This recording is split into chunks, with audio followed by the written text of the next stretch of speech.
These real cursed Vatican items are so creepy that the Pope flat out refused to touch them.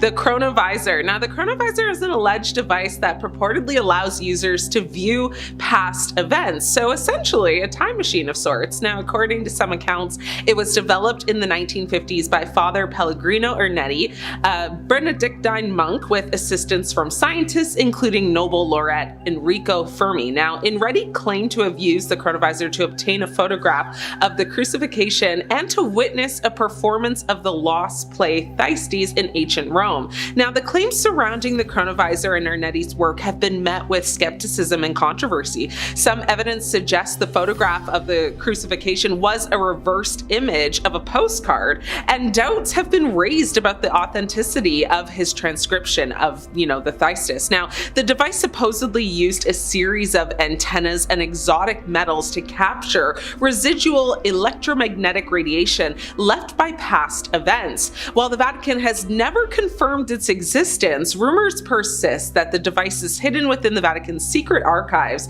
deemed too dangerous due to its potential to alter, perceptions of history and challenge established doctrines, which would explain why even the Pope has refused to go near it.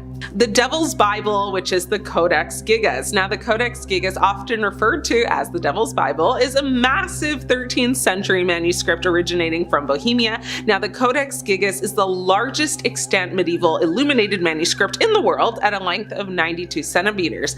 Its most striking feature is a full-page illustration of the devil, leading to legends that it was created in a single night through a pact with Satan. While the manuscript currently resides in the National Library of Sweden, some believe the Vatican possesses a copy or related texts that are actually kept hidden due to their blasphemous content and the fear that reading them could invoke demonic influences. Researchers estimate that it would actually take one person 5 years or around, the clockwork to complete the Codex Gigas, meaning it's more likely that this one scribe spent between 10 to 25 years or 3 hours a day writing and illustrating the manuscript. In the internet age now, the Codex Gigas is now accessible online, allowing people from all around the world to explore its pages. Now, this newfound accessibility has its advantages, aiding researchers and history enthusiasts. Yet, it also raises questions about the risks of spreading its mysterious contents to a wider audience. It's been said that this is one item that the Pope won't touch, even with a pole.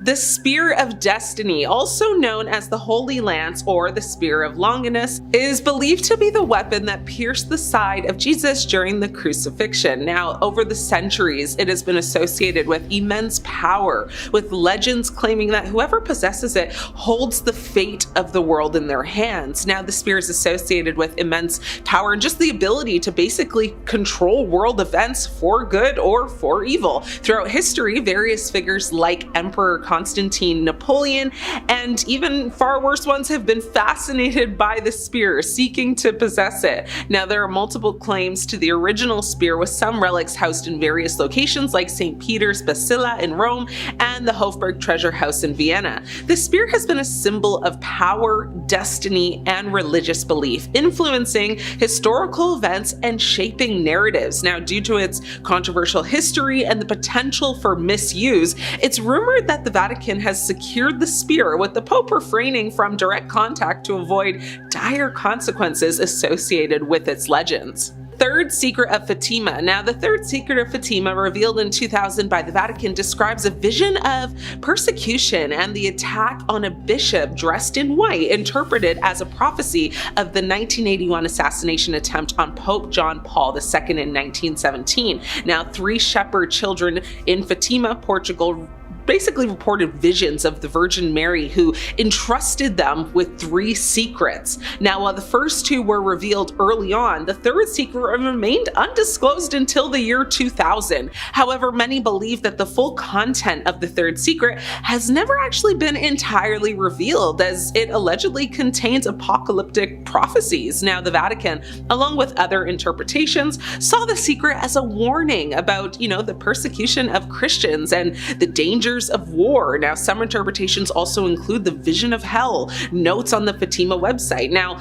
the Vatican's reluctance to disclose the complete secret has led to a lot of speculation that its contents are so disturbing that even the Pope avoids direct engagement with the original documents. The very controversial Third Secret of Fatima is believed to be a secret document hidden within the archives. In 1917, 3 folks from Portugal received prophecies, one of which was witnessed by thousands of people. But this supposed suppression of the Third Secret fueled rumors that its contents were regarding a nuclear world-ending event, natural disaster, or worse. The release of the contents of this secret in 2000 didn't do much to quell speculation. So to be specific, the first prediction was a vision of hell. The second was a prediction of the end of the first world mass extinction event, and a prediction of the beginning of a worse war, as well as a call to consecrate an entire country that's still doing bad things to this day to the Immaculate Heart of Mary as a way to bring peace. And finally, the third big elusive secret, a vision of the Pope, along with other bishops, priests, religious and lay people, being killed by soldiers. The Church has taken this not as specific prophecy, which has or will come true, but in the words of Pope Benedict XVI, a vision, speaking of dangers and how we might be saved from them. He said it is meant to mobilize the forces of change in the right direction. But still, who knows what other curses those documents are holding? Hidden within the Vatican Palace, a set of opulent apartments are adorned with stunning architecture and are said to have hidden passageways used by the infamous Borgia family. Believed to be the first ever criminal family, they were Italian-Spanish nobles who rose to prominence during the Italian Renaissance. During the reign of Pope Alexander VI, formerly known as Rodrigo Borgia, they were suspected of many crimes, including but not limited to adultery, interfamilial relations, theft, bribery, killings, mostly from the liberal use of arsenic, and worse. Because of their grasping for power, they made enemies of the Medici family and the Dominican friar Girolamo Savonarola, among many others. This family stands out in history as being infamously steeped in sin and immorality. Going back to that mention of Alexander VI's reign, it is reported that they hosted a lot of naughty parties in the Vatican Palace, the banquet of chestnuts being considered one of the most disreputable balls of this kind, with reports of 50 courtesans in attendance for the entertainment of the banquet guests. It is alleged that not only was the Pope present, but also 2 of his offspring, Lucrezia and Cesar, were also there. If you were wondering, the Pope had descendants? While a cardinal, Pope Alexander maintained a long-term illicit relationship with Vanosa de Catene, with whom he had 4 descendants, Giovanni, Cesar, Lucrezia, and Geoffrey. Rodrigo also had offspring with other women, including a daughter with his mistress, Giulia Farnese. Cesar went on to kill Giovanni in hopes of gaining more power within the family, and was successful on that front. Lucrezia was a notorious poisoner. She became famous for her skill at political intrigue and the mysterious deaths and disappearances of her husband. I wouldn't want to mess with whatever evil spirits are still lingering around those old apartments and passageways, since there's probably a reason they aren't used anymore. The most cursed ledger of all time that calls the Vatican archives its home would have to be the record of exorcisms conducted by the Catholic Church. A famous man once said, "The greatest trick the devil ever pulled was convincing the world he doesn't exist." And in modern day Vatican City, the devil is considered alive and well. The late Pope John Paul II personally performed 3 exorcisms during his reign, and Pope Benedict XVI expanded the ranks of the Catholic-sponsored exorcists throughout the world. In fact, Father Gabriel Amorth, the Church's chief exorcist, claims to have expelled more than 300 demons a year from the confines of his Vatican office, and there's about 350 exorcists operating on behalf of the Catholic Church in Italy alone. Father Gabriel also teaches bishops how to tell the difference between satanic possession and psychiatric illness, noting that those who suffer from the former seem to be particularly repulsed by the sight of holy water and the cross. So in Catholicism, exorcisms are performed in the name of Jesus Christ, and there's a distinction between major and minor ones. Minor exorcisms are included in some blessings in which priests call sacraments, such as blessed salt. The Catholic rite for formal exorcism, which is the major one, is given in section 11 of the Ritual Romana. The ritual lists guidelines for conducting this, and for determining when a formal one is required. In Catholic practice, the exorcist also has to be an ordained priest, if that wasn't obvious. They recite prayers according to the rubrics of the rite, and make use of religious materials, such as icons, sacramentals, and holy relics. The exorcist invokes God, specifically the name of Jesus Christ, as well as saints of the Church Triumphant and the Archangel Michael to intervene as needed. According to Catholic understanding, several weekly exorcisms over many years are sometimes required to expel a deeply entrenched demon. The Holy Rosary has a very important power, and also holy water, really important here. Going back to Father Amorth, he states that in the year 2000, Pope John Paul II attempted to exorcise a woman, but failed. Father Amorth later witnessed the possessed woman crawling up walls like a spider. Absolutely terrifying. Our first stop takes us to Kansas City, Missouri, and St. Mary's Episcopal Church. Here, rumors persist of a 19th century priest whose spirit is unable to find peace. This was no ordinary priest. Arriving in a city rife with anti-Catholic sentiment, his own leanings towards Catholic traditions and rumors of scandalous behavior made him a target. Accusations flew, his reputation was dragged through the mud, and ultimately, his life ended abruptly by poison. But his passing was not the end for Father Jardine. Many who have been near St. Mary's late at night report an unsettling feeling of being watched. Strange footsteps echo in the empty building, and the phantom scent of incense fills the air, even when no candles are lit. Some have even claimed to see the shadowy figure of a priest with a flickering candle in the second-story window, a silent sentinel forever bound to the church he served and the controversies that consumed him. Father Jardine's spirit, forever in torment, a chilling reminder that judgment and scandal can leave an indelible mark, even in the most sacred of places. Our next destination leads us to the vibrant yet haunted city of New Orleans, Louisiana, and the majestic St. Louis Cathedral. Beneath its soaring spires and stained glass windows lurks the spectral presence of Père Antoine. This man of the cloth was a significant figure in the city's early days, even officiating the marriage of the legendary voodoo queen, Marie Laveau. But his story has a darker twist.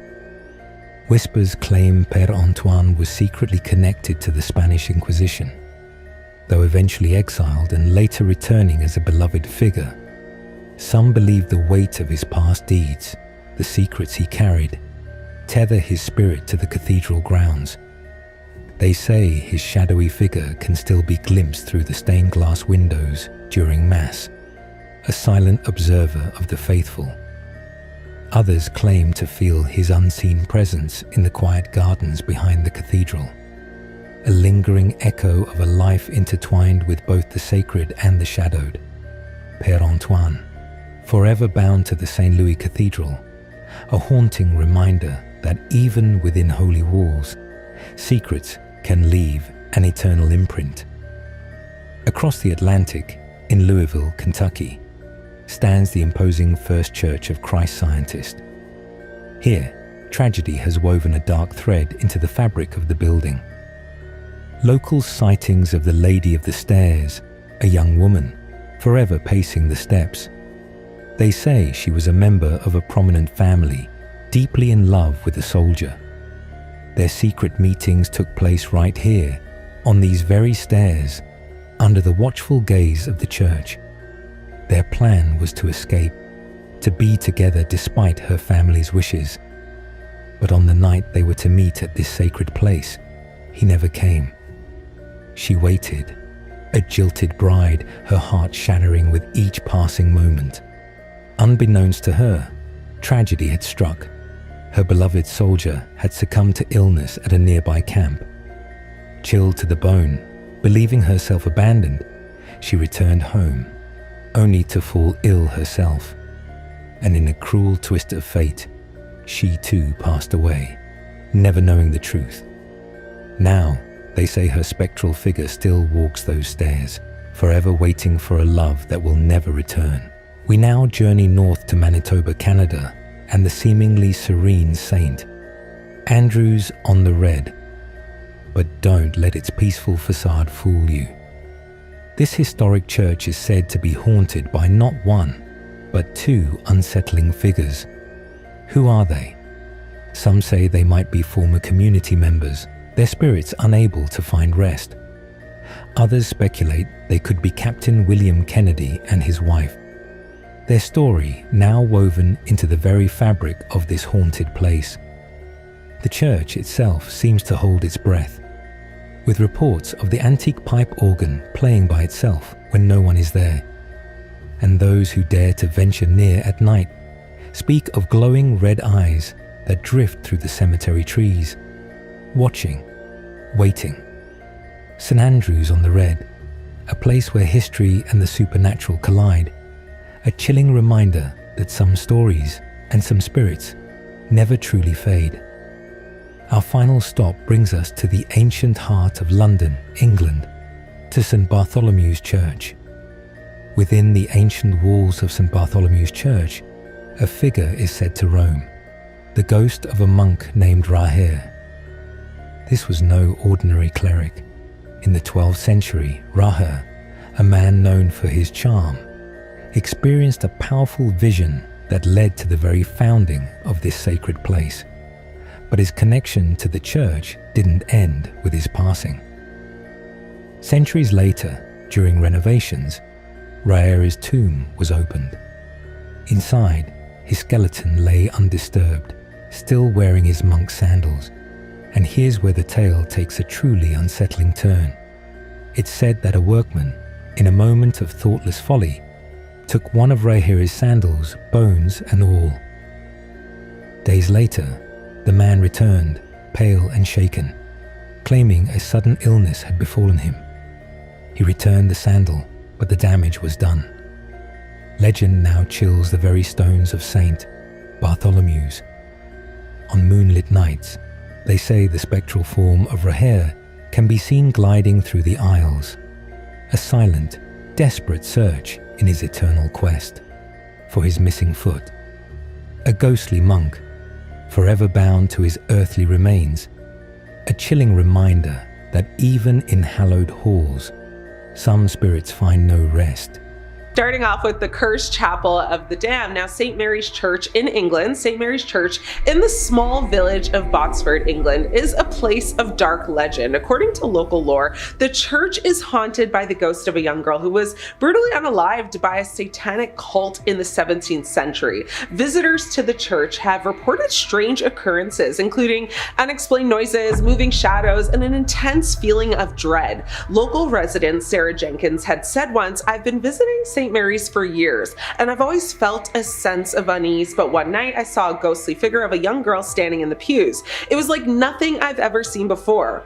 Now, the Witches of Belvoir is one of the most famous tales of English witchcraft here. In the early 1600s, Joan Flower lived in Botsford with her two daughters, Philippa and Margaret, who worked as servants for the Earl of Rutland at Belvoir Castle. Now, unpopular in their community and distrusted by the rest of the staff at the castle, the sisters were dismissed actually for stealing. Now, according to local legend, the Flower women swore revenge on the Earl and attacked his two sons and heirs to basically the earldom of witchcraft. Now, the story is immortalized in Botsford local church. The Earl's tomb, which lies inside the building, commemorates the unusual passing of the two boys, noting both of them perished in their infancy by wicked practices and sorcery. To this day, St. Mary's Church in Botsford hosts the only known tomb in England to determine witchcraft as the cause of passing. The Devil's Playground, the Cathedral of St. John the Divine in New York City. Now, the Cathedral of St. John the Divine in New York City is one of the largest cathedrals in the world, but despite its grandeur, the cathedral has a very dark history of paranormal activity. According to reports, the cathedral is haunted by the ghost of a former priest who made a pact with the devil. A visitor named Mark Davis said, "I was exploring the cathedral one night when I heard strange noises coming from the crypt. I went down to investigate and saw a figure in a priest's robe standing in the shadows. It was like he was watching me." A guide to the cathedral from 1921 suggested that it might take 700 years for the cathedral to actually be completed, since it was built by employing true Gothic building methods.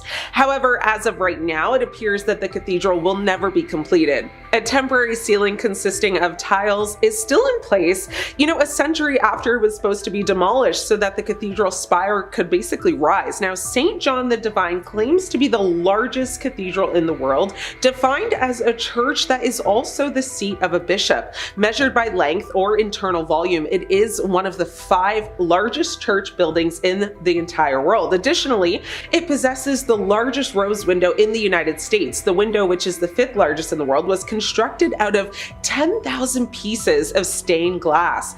Just south of the cathedral lies its 11.3-acre close or campus. Visitors can actually stroll through the garden where the different plants and all species mentioned in the Bible. One of the close highlights, is the Peace Fountain, which is designed in 1985 by Greg Wyatt. The fountain was created to mark the 200th anniversary of the Diocese of New York. Now, it depicts the Archangel Michael embracing one of the 9 giraffes after his defeat of Satan. The haunted Hermitage, the Chapel of the Holy Spirit, which is located in France. Now, the Chapel of the Holy Spirit in the French countryside is a small, isolated church that's said to be haunted by the ghost of a former monk. According to local legend, the monk made a pact with the devil in exchange for spiritual enlightenment. A local resident, Pierre Dupont, said, "I've been visiting the chapel for years. I've always felt a sense of peace, but one night I saw a ghostly figure of a monk standing in the hallway. It was like he was trying to communicate with me." Now, the chapel in Rue, built between 1440 and 1515, is a major example of Gothic, flamboyant Picard art. Now, the Chapel of the Holy Spirit is located in the city center on a hill and is listed in the supplementary inventory of historic monuments. It was previously known as the Chapel of the Lennox Hospital before it actually moved in 1981. According to local legend, Brother Etienne was a devout monk who basically lived in the chapel during the 17th century. Etienne was known for his extreme devotion and his dedication to the church. However, as time went on, Etienne became increasingly disillusioned with the church and its teachings. One night, Etienne made a pact with the devil in exchange for spiritual enlightenment and a lot of power. The devil granted Etienne's wish, but at a terrible cost. Etienne's body began to wither away, and he became consumed by an intense feeling of darkness and despair. Now, several paranormal investigation teams have visited the chapel, and many have reported strange occurrences. Some have captured evidence of ghostly apparitions and unexplained noises. A paranormal investigator named Marie Martin said, "We investigate the chapel and captured some compelling evidence of paranormal activity. We believe that Etienne's ghost is still trapped in the chapel and that his pact with the devil has cursed the place." The Cursed Congregation, the First Baptist Church located in Texas. Now, the First Baptist Church in the small town of Sutherland Springs, Texas, is a place of dark legend. According to local lore, the church is haunted by the ghost of a former pastor who is possessed by the devil. A former congregant, Emily Wilson, said, "I was attending a service at the church when I saw the pastor's eyes turn black. It was like he was possessed by something evil. I've never been back to that church again." Of course, the First Baptist Church in Texas, particularly the one in Sutherland Springs, became infamous for the 2017 mass attack, leaving first responders and the community haunted by the horror of the event. On November 5th, 2017, a man launched an attack with a fatal weapon at First Baptist Church, fatally hitting 26 people and injuring 20 others. Now, the horrific nature of the carnage left first responders deeply affected, struggling with the trauma and the overwhelming scene. Now, the church, however, is cursed and has a long history dating back to the 19th century, and it's said to be haunted by the ghost of a former pastor who was possessed by the devil. Now, according to the local lore, Pastor Johnson was a very charismatic and influential figure in the church during the early 20th century. However, Johnson's behavior became increasingly erratic and bizarre, and many believe that he was possessed by the devil. One night, Johnson's behavior became so erratic that he was locked in the church's basement. But the next morning, Johnson was found in the pulpit, his eyes black as coal, and his voice changed to a deep, raspy tone. After Johnson's possession, strange occurrences began to happen in the church. Members of the congregation reported hearing noises, ghostly apparitions were seen, and experiencing intense feelings of just fear and dread. Now, many believe that Johnson's possession had cursed the church and that his ghost was still trapped there. The Devil's Domain, the Cathedral of Santiago de Compostela in Spain. Now, the cathedral in Spain is one of the most famous pilgrimage sites in the world, but despite its sacred significance, the cathedral has a dark history of paranormal activity. According to reports, the cathedral is haunted by the ghost of a former priest who made a deal with the devil. A visitor named Maria Rodriguez said, "I was visiting the cathedral when I saw a ghostly figure of a priest standing in the sanctuary. It was like he was trying to warn me of something." Now, at night, when the lights of the city are on, a shadow of, a pilgrim is said to appear on the wall of the cathedral. The story goes that a priest who was in love with a nun from the San Pao convent would meet her secretly in a passage under the stairs. One night, the priest asked the nun to run away with him, but she never came. She just didn't show up. The priest returned and waited in anguish for his love, dressed as a pilgrim, and has been waiting every night since. That's heartbreaking. You can find the shadow in the deep corner between the base of the clock tower and the royal door, behind a low fence next to the lighting pillar. There are other versions of this story, of course, including one actually about a criminal who was ordered to make a pilgrimage to Santiago to redeem his sins, but instead became involved in just more crimes. The first myth tells that this shadow is the soul of a criminal who was trapped in the cathedral. It states that a 15th century French nobleman was convicted of unaliving his father out of greed. To redeem his sins, he was ordered to make a pilgrimage to Santiago. However, far from, repenting and purifying himself, during his journey, he became involved in several conflicts that culminated in the assassination of 2 young men. When he arrived in the city exhausted and with no place to rest, he decided to sleep at the doors of the cathedral. Around midnight, though, the ghost of his father appeared to him to forgive him for unaliving him, but told him that he must pay for the demise of the 2 pilgrims. Therefore, he condemned the Frenchmen to wait eternally in the Quintana until their souls reached and finished their journey. Number 2, Mother Mary's Milk. We're gonna do our best to get through this, I promise. Mother's Milk might be my favorite Red Hot Chili Peppers album, it's my favorite character on The Boys, and it might just be one of the oddest relics on a series of odd relics that's all the way to part 3. Took a lot of restraint to not put this in the first 2, but we're on part 3, so here it is now. As incredibly odd as it may sound, the Virgin Mary's Milk is considered a relic of the Catholic Church. I hope they've been keeping that in the fridge, lest it spoils. Does holy milk spoil? Is everything I've said in this video profoundly heretical? There is a church called the Church of Milk Grotto, built outside Bethlehem. The history goes that the Madonna and Child had taken refuge in this cave, and while she was feeding, milk spilled outwards and blessed the stone of the cave, turning it completely white. Now, the church serves as a popular shrine for women who are struggling with fertility, who hope that the lasting aura and presence of the Virgin Mary will bless them. There's a legend that goes with it. Saint Bernard, the saint, not the big dog that has his tongue hanging out, was devoted to the Mother Mary. And one day, he was praying at a statue of the Madonna, and he asked it to give him some sign, some proof that she was a mother. I guess the statue has like an odd sense of humor because it sprayed milk onto Saint Bernard. Depending on the variation of the story, either his eye or in his mouth. I saw a lot of really interesting paintings depicting this scene, and editors, I hope you're having so much fun trying to find photos for this one. I am so sorry. Truly, rest in peace your search history. In the Middle Ages, vials of the milk were sold and transported all over Europe. For what purpose, I could not tell you. These days, the Church of Milk Grotto sells a limestone powder made from the stone walls of the grotto, meant to be dissolved in a drink and consumed. Kind of like Crystal Light, but it's holy milk. Probably heals all that ails, and it's a good source of calcium, perhaps. And number 1, the Holy Prepuce. This is going to be the one that takes the channel down. You have no idea the restraint it's taken me to only be bringing this up now in part 3 of Strange Relics. This is probably the strangest relic of them all. We'll do our best to discuss this with reverence and also somehow figure out how to stay within content guidelines. Editors, best of luck. When Jesus was born, on his 8th day, a small piece of his skin was removed in a traditional ritual performed on Jewish men when they're born. Okay? Are you sort of following along with what I'm saying here? This particular part of the body that I can't quite mention that was removed at birth was an immensely holy relic to the Catholic Church called the Holy Prepuce. Now, the very bizarre part regarding the history of the Holy Prepuce isn't just that it exists at all, it's how much trouble one bit of skin would cause. You see, the prepuce first pops up in the year 800, when Charlemagne gave it to Pope Leo III on December 25th, making it one of the oddest Christmas gifts ever given in human history. From here, it stayed until 1527.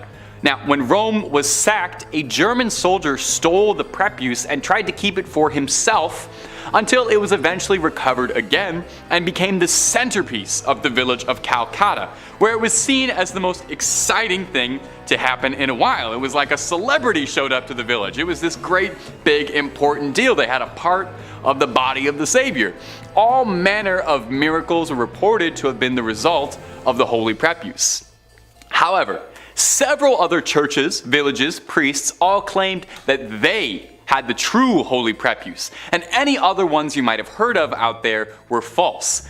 This problem became rampant, and in the early 1900s, the church wanted to wash their hands of the Holy Prepuce entirely and outright forbade any discussion of it in church matters. It was actually an excommunicable offense to so much as bring up the Prepuce. St. Mary's Church, located in Clophill, England, and better known as Satan's Ruins. In the sleepy village of Clophill lies a ruined church that has become infamous for ritualistic black masses and grave desecrations. Now, in 1963, vandals broke into St. Mary's Church, exhumed corpses from the graveyard, and arranged human remains in occult symbols. It shocked the nation, and believe it or not, that was just the beginning. Since then, paranormal investigators have documented seeing glowing orbs, shadow figures moving among the tombstones, and cold winds sweeping through on calm nights. One psychic claimed the site radiates pure malevolence. Local legend says a secret underground chamber beneath the altars where initiations into satanic cults took place, and some claim it's actually still used today. The kicker? Phone and camera batteries reportedly drain instantly when you try to record there at night, so if you visit, be sure to pack a portable charger with you. The Church of the Nine Ghosts in the Philippines, known as the Possessed Parish. This one is hidden in the jungle outside Quezon and is a crumbling stone church locals call Simbahan Siam Namulto, which is the Church of Nine Ghosts. It's said to be haunted by 9 priests who were unalive during World War II. The church is now abandoned, yet travelers swear they've seen ghostly robbed men lined up in the pews just silently watching. Creepy, right? One backpacker took photos and later found 9 blurred figures behind her in every single image, and that's despite her being alone. There's even an audio recording where a woman's voice whispers "Bumalik ka," which is Filipino for "come back." Paranormal groups that investigated the scene reported sudden nausea, burns on their skin, and full body apparitions. Now, many refused to return there, so with that in mind, my recommendation is to not go. Old St. George's Church in the Czech Republic. Now, this one is known as the Living Statues. In 1968, the ceiling collapsed mid-service at Old St. George's Church in Lakova. Now, that incident sparked whispers of a curse, and eventually, the building was actually just left to rot. Now, years later, an artist installed dozens of ghostly statues, resembling mourners frozen in prayer, but visitors that go say the statues actually move. Some turn their heads, others disappear entirely, only to reappear the next day in a completely different pose. Tourists report extreme chills, phantom voices reciting Latin prayers, and sensations of being watched from inside the pulpit. One woman who went actually fainted while standing amongst the statues and claimed she saw the face of her deceased mother in one of them. That's just terrifying. Our Lady of the Angels Cathedral, located in Los Angeles, and this one is known as the Screaming Sanctuary. LA's massive Our Lady of the Angels Cathedral was actually built in 2002, so not that long ago, but beneath it lies the site of a 19th century cemetery. Now, during construction, workers uncovered human remains, and ever since, whispers of strange phenomena have followed the church. A priest actually reported that the confessional booths shake violently at night. One security guard actually quit after seeing a woman in a veil walk through a locked glass door, whispering, "You buried me wrong." And during a 2014 midnight mass, a live microphone picked up a scream that none of the people there could actually hear in person. Only those listening online heard it. Audio engineers couldn't explain it either, so it's still a mystery. But the Vatican sent an inquiry the next month, and even still, nada. So visit at your own risk, but report back if you do and let me know how that goes. Borgvanet Church in Sweden. This one has a pastor that never left, reportedly. Now, the Borgvanet Church in northern Sweden is so haunted, it was actually converted into a hotel for ghost hunters. Built in 1876, the rectory was home to many pastors who all reported violent poltergeist activity, and one claimed he was even thrown from his chair by invisible hands. Visitors who go here hear crying babies, doors slam on their own, and chairs that are rocking by themselves. Now, a photo from 1981 reportedly shows a woman in 19th century clothing floating in a hallway.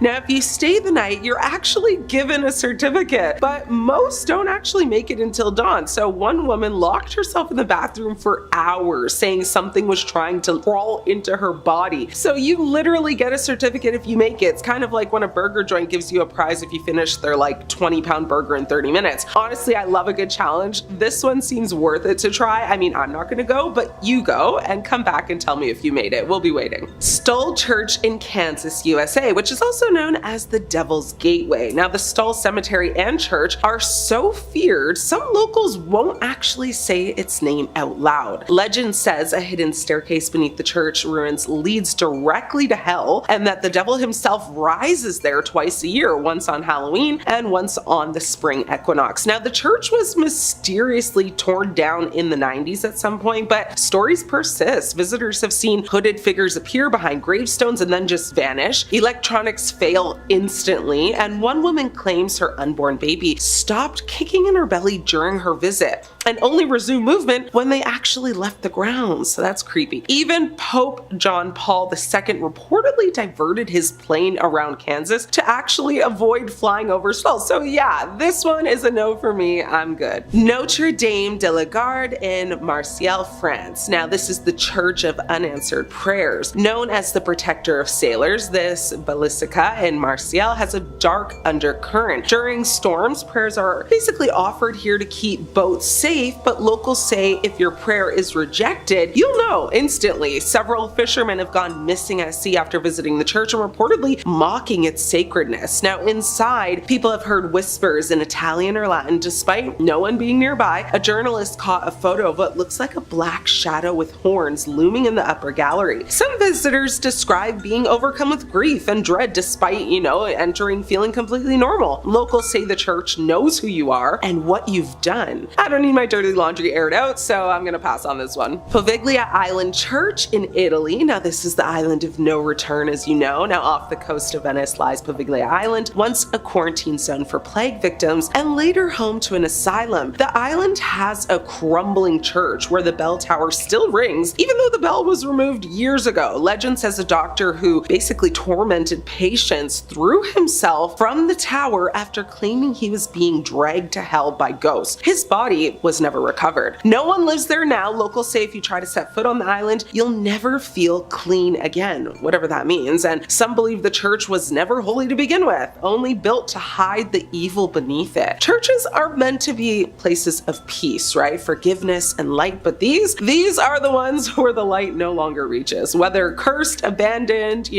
destroyed, each of these churches have become something else entirely, maybe even gates to hell. Number 5, St. Catherine's Head. Coming up first on our list of strange artifacts that the Catholic Church has hidden away is the severed, mummified head of the revered St. Catherine of Siena. And you wouldn't really expect there to be a severed head kept out on display, but it is an important head, I've come to understand. When she was young, St. Catherine had a vision of Jesus on a throne surrounded by saints. Afterwards, she devoted her life to Catholicism and she gave herself to the nunnery, cut her hair, scalded herself, and took a vow of celibacy. At 28, Catherine was said to have received the stigmata when 5 red rays shot out of the crucifix she was praying to and pierced her hands, her feet, and her heart. But these were far from the only miracles attributed to the lovely St. Catherine, however. She was said to be seen levitating once during prayer, and even once a priest said he saw a Holy Communion fly from his hand directly into her mouth. Now, I will be honest, that does make her sound a bit like a saintly golden retriever, but okay. Catherine would pass at the young age of 33 and would be canonized a century later. If you don't know, that's a fancy word for being made into a saint post-mortem. While she passed in Rome, there was some disagreement as to where the young saint should be laid to rest eternally. Her hometown of Siena quite wanted her body back. Her spiritual leader, Raymond of Capua, knew he wouldn't really be able to smuggle her entire body past guards in Rome, so he elected to just take her head in a bag, which normally would be terrifying behavior, but it's good here. The story goes that when the guards intercepted Raymond, he prayed to Catherine, and when they looked inside his sack, they found naught but a collection of rose petals and not a severed head. Her final miracle. Now the head was placed in a reliquary. That's a difficult word to say, especially on a teleprompter. The head was placed in a reliquary where it still remains today, and you can go and pray to it, and I promise it's not gonna blink or anything at you, even though it looks like it just might. And if you're looking for way more stories of creepy relics locked away, haunted object, cursed things, cryptids, conspiracies, aliens, the whole scary 9 yards, Top 5 Scary has all of that and then some. So hit that little bell, hit subscribe, and make sure you do not miss a single thing. Do it after this video, okay? We got way more creepy things locked away coming up for you right now. Number 4, the Grand Grimoire. Our next entry has been formally referred to as the Gospel of Satan, and is said to be a cursed book whose knowledge had to be sealed away to protect humanity. So this might be the most deadly book ever published after Hop on Pop. The Grand Grimoire, who is said to have been penned by a priest in the 16th century, who was possessed by a litany of demons who compelled the man to put their knowledge to paper. Acting as a scribe for these demons, the man wrote everything they knew about dark incantations, spells, instructions on how to cast rituals, ways to bind a demon to you, to make it your little minion and do your bidding. Wait, a demon gave instructions on how it wants to be bound to a human? To serve humans? Freaky little demon. That's not all too. There is a step-by-step recipe for a little necromancy if you're down to dabble in some dark arts and make some bones dance to your rhythm. The book really covers all the fun stuff you have been told not to do. It's not just brimstone and hellfire neither. There's rituals to help manipulate luck, how to conduct a seance, and I actually think this is adorable. There's even ways to make people love you in there. But dating tip from old Tay, if you need a demon's help to make them like you, it might not be the strongest relationship. So, just a heads up. Now, if all of this is sounding super appealing, and I don't blame you, I played a necromancer in Skyrim, I want to make the bones raise, just know that this book is considered high treason. Even so much as cracking the spine is considered equivalent to selling your soul. So, you know, maybe hold off on that Amazon order for a bit. Also, I'm pretty sure the copy they're selling on Amazon is not the original, because due to the book's cursed reputation, the original copy is said to be locked away in the Vatican's secret archives, and I'm sorry, but no matter how many times you ask, they're not gonna let you look at it, even if you swear you're just taking a little peek just to look at the illustrations and maybe the dedications. They're gonna keep it locked up. I know. Number 3, Hyacinth of Caesarea. Our next entry is the bones of Hyacinth of Caesarea, another Catholic mummy. I'm starting to think there's more Catholic mummies than there were Egyptian ones. Incredibly ornate and gorgeous, the bones of Hyacinth look like something out of one of the Indiana Jones sequels, rather than like a real thing you can go and see, but I promise you they are totally extant. On the grounds of the Fürstenfeld Abbey reside the relics of 2 saints. Now, these aren't just like a toenail or a tongue, and more on that later, but these are full-on science class skeletons dressed to the 9 in gold and jewels, encrusted in more diamonds and rubies than you could imagine. They are probably worth more than your and my apartments combined.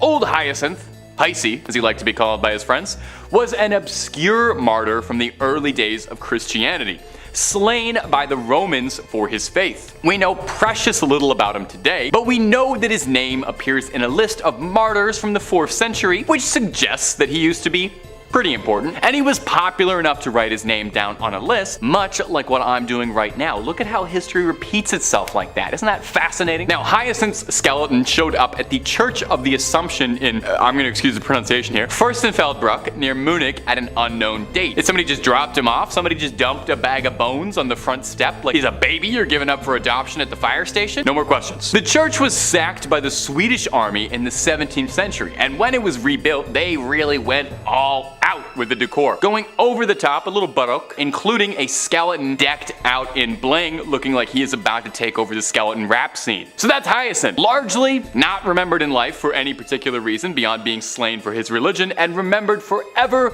as a ludicrously swagged out skeleton. We can all only hope for similar legacies as dear sweet Hyacinth. Number 2, the Santa Maria della Concezione Crypts. Whew, my Italian is not as good as it should be.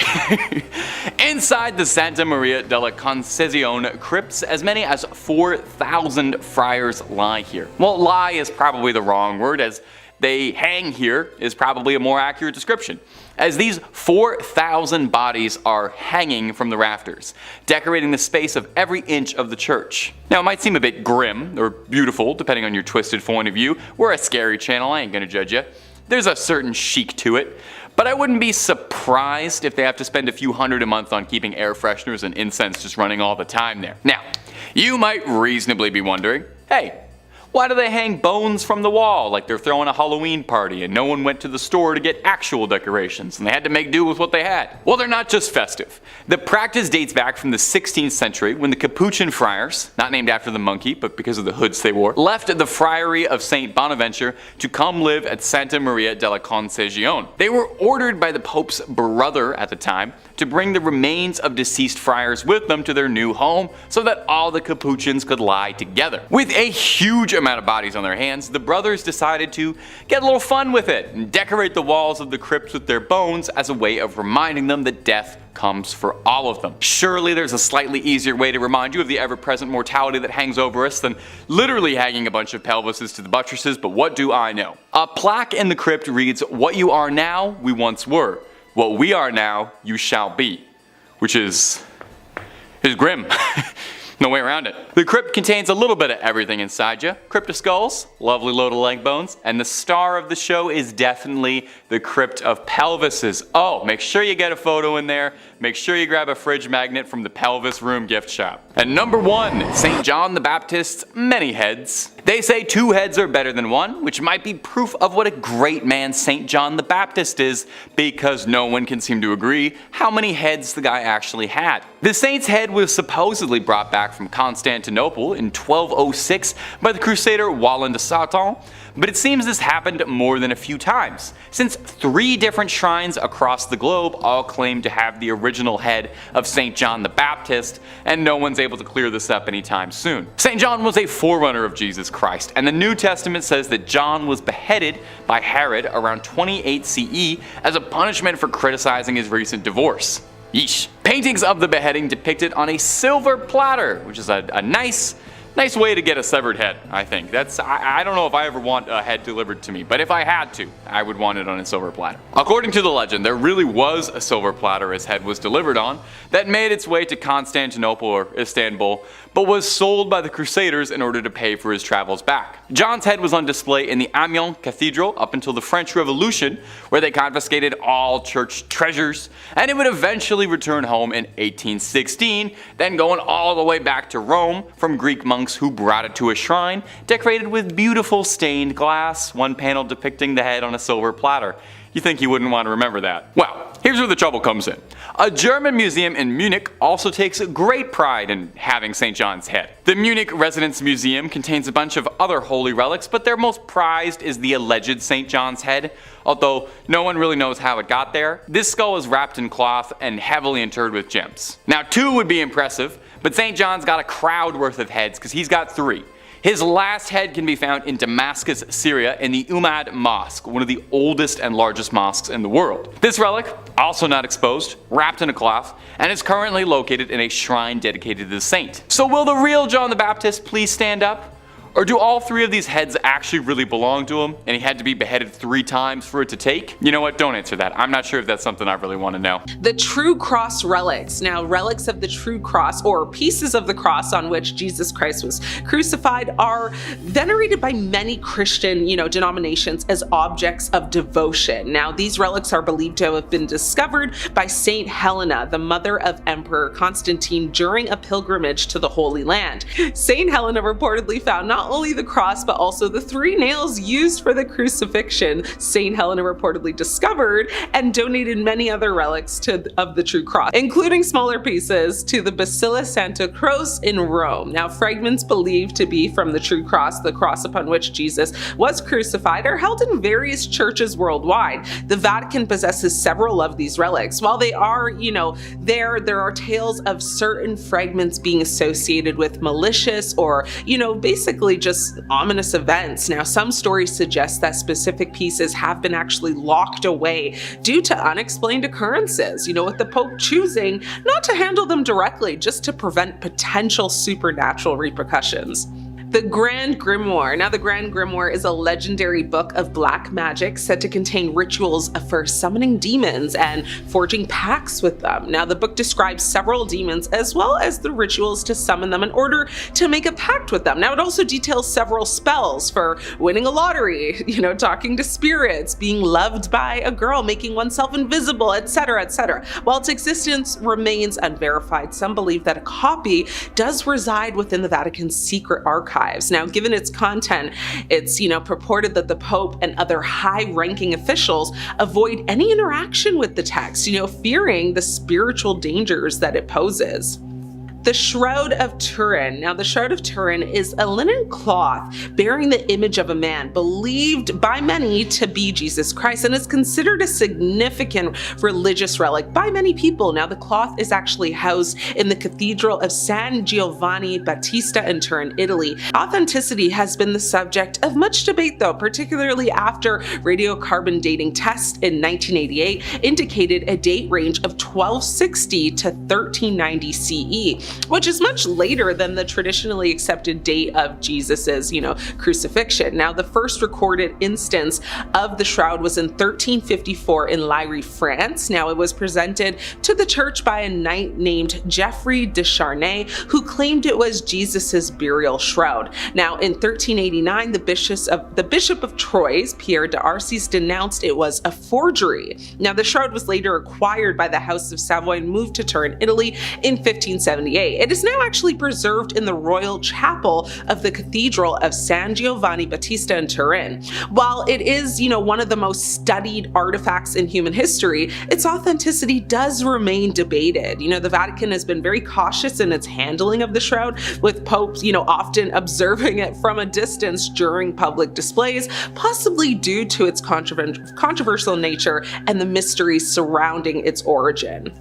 The Index Liborium Prohibitorium. Now, the Index of Forbidden Books was a list of publications deemed heretical or contrary to morality by the Catholic Church. The early versions of this index began to appear from 1529 to 1571. In the same time frame, in 1557, the English crown aimed to stem the flow of dissent by chartering the Stationers' Company. The right to print was restricted to 2 universities, Oxford and Cambridge, and to the 21 existing printers in the City of London, which had between them maybe 53 printing presses. Now, while the index was officially abolished in 1966, copies and related documents are preserved in the Vatican archives. Some of these texts are considered very dangerous and that they remain under strict lock and key, with the Pope even abstaining from reading them to avoid exposure to potentially corrupting ideas. The Papal Tiara of Lucifer. Now, the phrase Papal Tiara of Lucifer is a symbolic association, not a historical fact. It highlights the association of Lucifer, Satan, with the Papal Tiara, a symbol of the Catholic Church's head of state, the Pope. Now, this phrase suggests a connection between worldly power and religious authority, with the figure of the devil often seen as a symbol of evil and rebellion against God. A legend speaks of a Papal Tiara that was crafted but never actually worn, known as the Tiara of Lucifer. It's said to have been commissioned during a tumultuous period in church history and imbued with symbols considered blasphemous. Now, due to its controversial nature, the tiara was hidden away, with successive popes refusing to even acknowledge its existence, let alone wear it. The vial containing the dried blood of Saint Generis, which liquefies miraculously on certain occasions, is kept in Naples, but the Vatican has its own blood relics with similar phenomena. Now, some of these relics have exhibited unpredictable behavior, leading to concerns about their origins and the forces at play. Due to these uncertainties, the Pope often refrains from direct interaction with such relics. Number 5. St. Clare's fingernails and her hair. Now, some people say that fingernails and hair continue to grow after the body passes away. This is commonly repeated, but actually not true, because rather it's the skin around the fingernails retracting that gives the illusion that the fingernails are still growing. I thought I would just toss in a totally unrelated fun fact you can use at a party. These fingernails aren't growing at all, because they're not attached to anybody, and they're kept in a glass box alongside some of St. Clare's wonderful curls, like the world's worst and possibly stinkiest time capsule. Now, St. Clare was often overshadowed by her more famous mentor, Francis of Assisi, but St. Clare was her own woman, accomplished in her own right.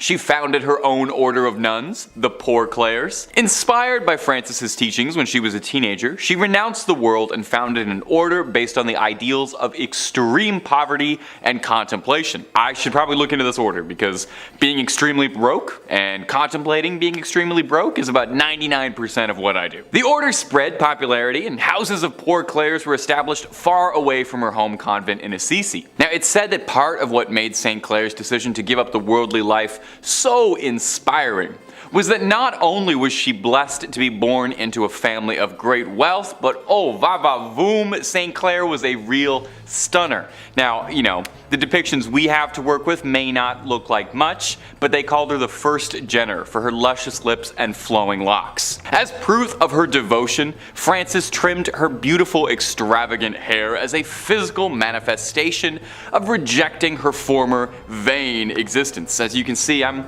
not quite there yet. I'm still quite happy with my vain, disgusting hair. Now, someone down the line managed to get a hold of St. Clare's hair and fingernails. Maybe they were just sweeping the barber room floor. These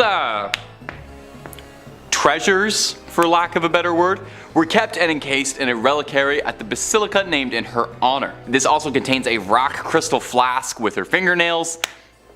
Really not sure why anyone felt they needed to keep that. I'm not sure how holy these are, but hey, I'm not a saint or a bishop or a pope or any of that stuff. I'm just a YouTuber and I'm barely that even. But if you want to hear more of me narrating some of these strange and peculiar parts of the big globe we share, Top 5 Scary is the place to be. We got a little something for everyone. So make sure you click on through, like this video, subscribe, and hit that little bell, and we can keep on bringing you screams every single day, twice a day, and then some.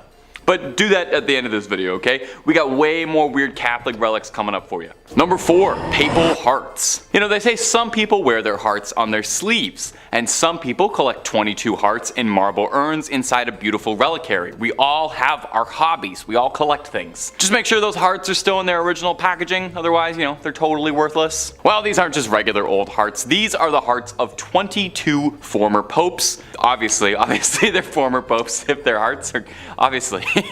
At the Church of Santi Vincenzo e Anastasio a Trivia. Oof, that's a mouthful, we're not saying that again. You can find the sealed hearts of 22 popes in marble urns for all to appreciate. The popes are listed to the left of the altar, with the oldest coming in all the way from the 15th century with Sixtus V to the fresh and still beating heart of Leo XIII in 1903. Now this custom of separating a pope's organs from the corpse sounds a bit strange, or a bit Egyptian, like they might mummify them. And then this process was called Praecordia, and was done to prevent decay while funeral arrangements were made, and just to test a little bit if they were worried the Pope was going to reanimate. The tradition started up in the 14th century when it was established that when a Pope passed away, they would be mourned for 9 days. 9 days, with suffrage massages being said each day. They borrowed this little schedule from the Byzantines, who observed deaths of their emperors in a very similar manner. Really taking a while off. They took a whole pay period to mourn the loss, and then you dry those tears right up, get back to work. Now, this was all the rage for popes of yesteryear, very trendy, very in fashion. But Pope Pius X in 1914 had a change of heart when he expressly forbade it in his burial and will. He said, "Don't do any of that weird stuff to me." Those were his exact words, if you can believe it. Now since then, his successors have all agreed and have all done the same. But who's to say? I feel this could be coming back in fashion. Pope Francis, how you feeling? You gotta listen to your heart on this one. Number 3, the Holy Souls of Purgatory. Purgatory, in Catholic belief, is kind of like a giant waiting room while the upper management figures out just where exactly they're going to find a good spot that's best for you.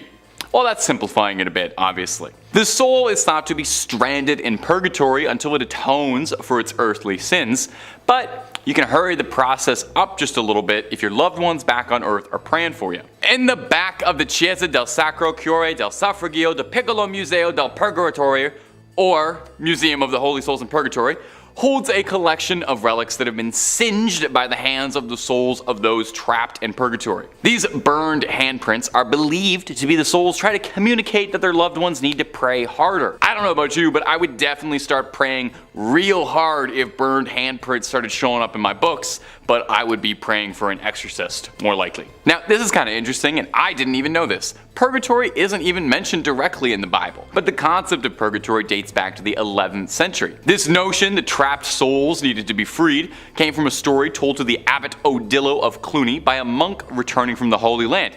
He told this story about how this ship had been wrecked, that he'd been cast ashore on a mysterious island, and a hermit who lived on the island related his own story of a chasm from which screams of trapped souls and demonic flames rose and ravaged. He told of how the demons would complain about losing souls when your loved ones would pray for their behalf. So November 2nd was established as All Souls Day. Everybody, all the souls. Where it was believed that prayers by the living could help get all of those trapped dead in purgatory loose. You know, it's kind of like that one episode of The Simpsons where the town comes together to get Bart out of the well. It's a similar enough concept, you know. They sang a song, you pray, souls get out, Bart gets out, pretty much one and the same. This particular collection of burned relics in particular, though, was collected when Victor Jouet, the missionary behind the collection, experienced a fire that burned part of the original suffragio, leaving behind a scorched image of a face that he believed was a trapped soul. Now, again, just me personally, but if I saw a face burned into one of my possessions, I would move entirely, call an exorcist, be putting salt circles around my feet for the rest of my life, but I appreciate what he did too. Number 2, the tongue of Saint Padilla. Did you know your tongue is made up of 8 muscles? Maybe you didn't.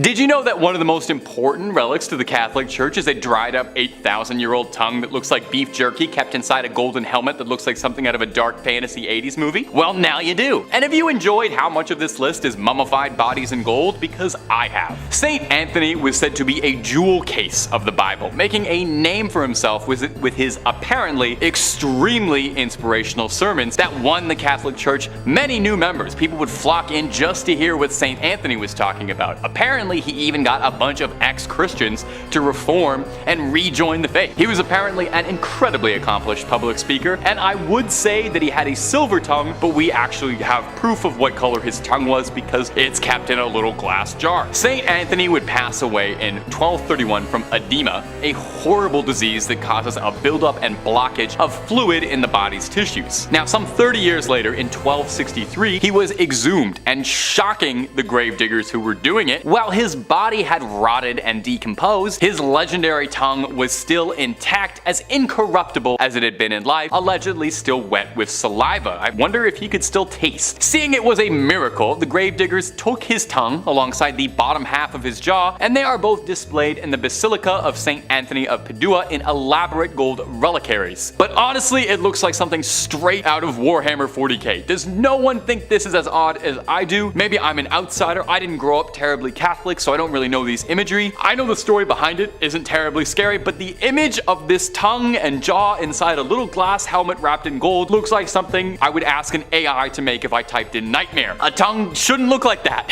And I feel like a jaw shouldn't look like that either. Am I alone in this? Am I weird for thinking this is weird? You let me know down below in the comments if maybe I just lack context on all of this. And number 1, Camillus de Lellis' heart. Camillus de Lellis was a man with a big heart, full of love, never ending in generosity. We know just how big his heart is because it is kept in a glass jar and it is salted to preserve its legacy. Ugh. Camillus started out pretty humble, born in 16th century Naples. He would later become a soldier until a brutal gambling problem would end up overtaking his life, leaving him in rags driving a donkey cart, but he knew that a far better life was out there. Eventually, he was urged by a friar to explore the lighter side of his soul, and eventually someone was able to pierce his heart both figuratively and later literally, and persuaded him into seeking divine retribution. Camillus would devote his life to providing for the ailing, but tragically, and perhaps unsurprisingly if you spent all your time around sick people before modern medicine, a lifetime of caring for the sick led to him also becoming gravely ill, soaking up a litany of ailments, including a sore in his leg for 46 years, a rupture for 38 years, 2 callous sores in the sole of a foot, violent nephritic colics, intense kidney pain, and for a long time, a loss of appetite. Now, all of these things, working in tandem, would eventually claim Camillus, a man who gave gave his life to healing the sick. So post-mortem, he was canonized and thought of as the patron saint of the sick. And what better way, I ask, to venerate a man famous for his ever-giving heart than to cut his heart out like he was in the Temple of Doom and start salting his heart like it was beef jerky. You can go to St. Mary Magdalene's Church in Rome to go see if his heart, put a stethoscope up to it, check if it's still beating, but it's pretty dried up and tucked away behind glass where you can go and pay your respects and see if it has any life left to bestow and maybe if it'll help you out with an illness at all. Number 5. Oliver Plunkett's head. Now in the other 2 videos, we talked about the head of St. Catherine of Siena, and we also talked about St. John the Baptist and how many heads he may or may not have had scattered across the world, and I'm not one to break tradition, so I thought for part 3 I would include a 3rd holy saintly severed head, this time belonging to Oliver Plunkett. A notable difference between the 2 other severed heads is that this one is probably the most disgusting one we've included on these lists. I know these are all holy relics, but let me just say, out of context, this is absolutely horrifying and looks like it's straight out of a grindhouse horror movie that you'd find in a dirty basket somewhere. Oliver Plunkett, before becoming a head, was an Irish Catholic archbishop who was a victim of the Popish plot. Now, if you're not up to date on your Catholicism, that's a whole other video worth of explaining. I don't know much about the Popish plot. I'm not the guy to do that for you. But the short version is that it was a conspiracy falsely alleging that there was a plot against the Protestant king Charles II. Oliver Plunkett happened to end up on the receiving end of something really bad. Namely, he was executed, which is pretty bad. But they really went out of their way to destroy Oliver Plunkett, his public image, his body. They called his praising of the Roman Catholic Church high treason, and his punishment was a slow and arduous death. He was hung, drawn, and finally quartered. And just in case there were any odds of him pulling through on a miraculous recovery, as a final effort, they yeeted his head into a fire, where it was rescued by a friend of Plunkett. I'd like to think I would do that for my friends. Well, after being recovered, the head was rescued and stored hidden away in a nunnery, eventually brought to Ireland in 1995, where he's now kept on display in the National Shrine to the Saint. He was canonized for his troubles, and he is the first new Irish saint in about 700 years. It's high time for some new blood, I think. So, you can go, you can pay your respects to him, and maybe offer him some skin cream, because that skin's looking a little dry. And if you're looking for more creepy videos on weird relics or all sorts of strange things, Top 5 Scary has all of that and then some. If there's something scary, the odds are pretty good we've got a video or 2 on it. And if you haven't already, subscribe, hit that bell for more videos every single day. But do that at the end of this video, okay? We got way more weird Catholic relics coming up for you. Number 4, St. Teresa's hand. Now, if you've watched our other videos on this subject, then no doubt you're already very familiar with the practice of making remnants of saints into relics. Now, something that's directly from a saint is called a first-class relic. That means it's something that came off of their body, their hair, their fingernails, a vial of their fluids, or in the case of the lovely St. Teresa, her whole hand. Encased in a beautiful, ornate golden reliquary with gems all over the knuckles, and the editors are goofing off because that's just a picture of the Infinity Gauntlet from Avengers Endgame. Wait, that's what it really looks like.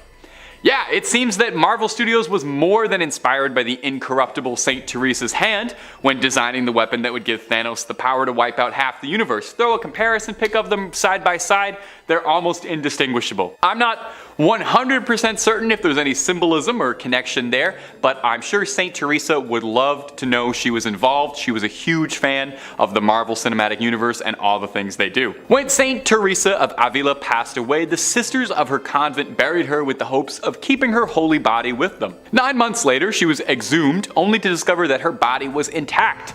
She hadn't decayed at all. That's why they thought she was incorruptible. Now, I'm not sure I totally follow the logic here, but after they discovered her body was incorruptible, they took her hand off and put it into this golden Infinity Gauntlet thing, as a way of inviting people to get closer to God through the saint's body. Now, this might not seem appealing to you, but there's a surprising demand for this relic. Near the end of the Spanish Civil War, General Francisco Franco had the hand removed from the convent and allegedly kept it close by, and if some of the wilder rumors are true, he would keep it by his pillow for good luck.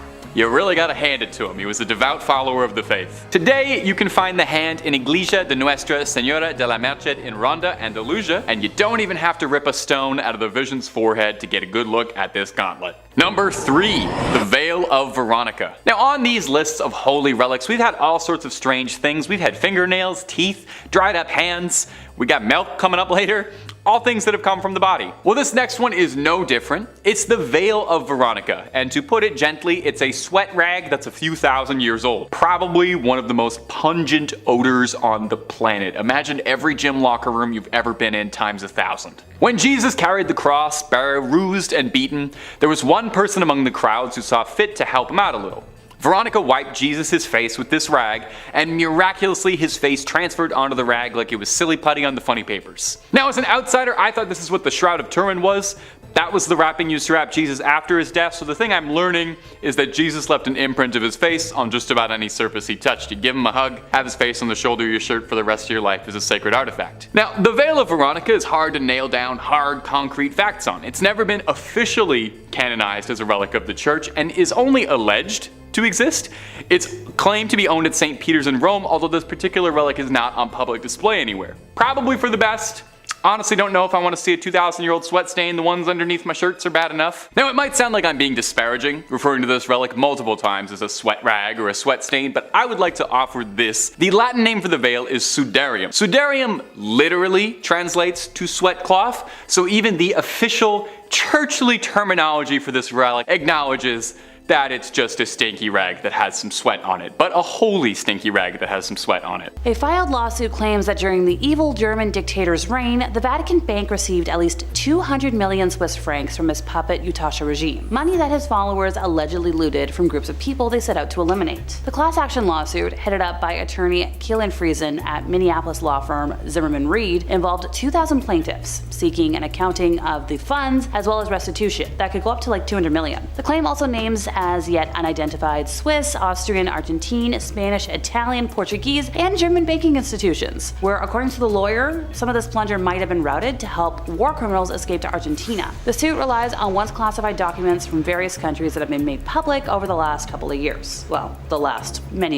years, as well as a 1998 US government report that was issued. Some of the report's most damning evidence appears in a 1946 intelligence memo from a US Treasury agent named Emerson Bigelow, who states that the Swiss francs were held in the Vatican for safekeeping. The Vatican has consistently denied allegations of receiving Yahtzee gold, and said its internal review showed no trace of such funds, because you're going to trust the internal review from a bank that actually destroyed their records for 70 years before going public on occasion. One of the reasons the Vatican has been criticized is because it refuses to open its archives. A key figure in helping folks keep this money hidden was Krunoslav Draganovic, a Croatian priest who was the head of the College of San Girolamo in Rome. So men in Croatia who wanted to become priests lived at San Girolamo while studying for ordination, and after the big mass extinction event, the college served as a safe house for the Utashi underground. So it's alleged that Draganovic aided Utashi military and civilian leaders who had been in power in Croatia and committed crimes. Krunoslav's assistance consisted in obtaining false documents and safe passage out of Italy. Experts write that there are allegations that Krunoslav used his Vatican bank connections to launder the gold stolen by the Utashi, and that he was paid for his cooperation. By the way, Krunoslav admitted that in 1945 he had personally moved 40 kilos of Utashi gold to Rome, concealed in packing cases. A request made under the Freedom of Information Act resulted in the 1997 release of Bigelow's report. Criminal conduct described in the report led to the institution of a 1999 lawsuit against the Vatican Bank, filed by survivors and descendants of the Utashi. But the lawsuit was dismissed in 2009 under terms of the Sovereign Immunities Act. Although the legal case no longer stands, there's a lot of moral questions around all of this. Ever since allegations concerning the Vatican Bank and the Croatian plunder became public, there's been a lot of requests to the Vatican to allow access to the archival documents, and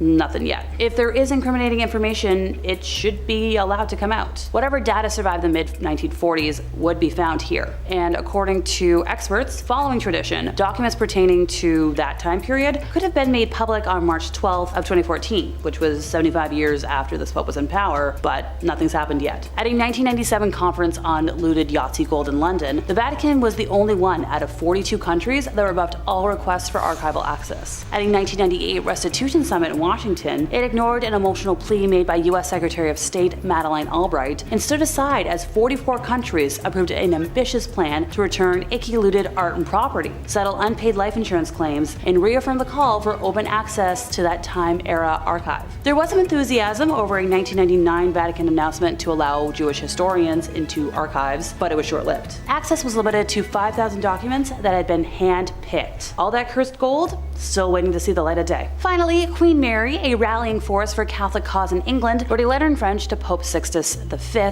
from Fotheringay Castle in Northamptonshire in November of 1586. She professed her allegiance to the Catholic Church of Rome and was going against the falsehoods perpetrated by her enemies in England. Now, this letter was written a few weeks before losing her head for her alleged involvement in the plot to take out Queen Elizabeth I. She claimed that the tribunal that condemned her to death was illegitimate, but her claims couldn't save her life or her head.